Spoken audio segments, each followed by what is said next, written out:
The rain lashed against the window panes, the wind howling like a banshee. Millville, usually bustling, was eerily deserted tonight. I was one of the few souls foolish enough to be out in this storm, just finishing my shift at the convenience store. I'd always been a bit of a homebody, preferring the company of a good book or the thrill of a video game to the outside world. But tonight, a prickle of unease ran down my spine, the feeling of unseen eyes on me. Trying to ignore the paranoia, I hurried down the deserted street. As I turned onto my own block, a dark shape shifted in the bushes. My heart hammered a frantic rhythm against my ribs. Fumbling for my keys, I practically threw myself at the door, slamming it shut and bolting the lock just as a loud crash echoed from the other side. Someone was trying to break in. Instinct screamed at me to call the police, but my phone was dead. I was completely isolated, a cold dread settling in my stomach. I couldn't just cower here. I had to fight back. Tiptoeing through the apartment, I raided drawers and cabinets, searching for anything even remotely weapon-like. A baseball bat and a hefty kitchen knife were the best I could muster.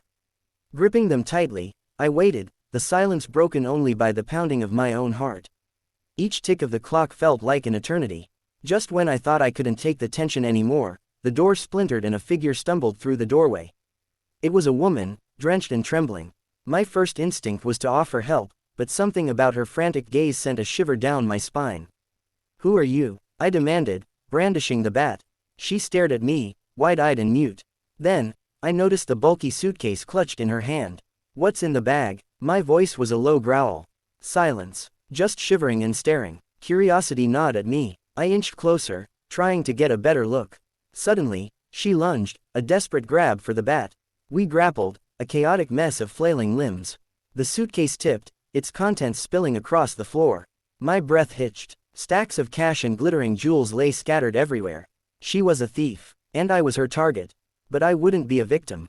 Adrenaline surged through me. I shoved her back, snatched my phone, and dialed 911. Sirens wailed in the distance, growing louder by the second.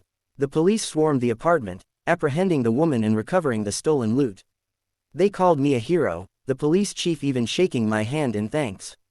That night, as I settled into bed, the rain finally subsided. It was a night I wouldn't soon forget.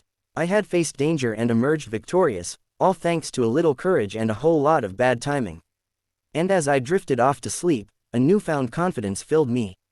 I was ready for whatever life threw my way next.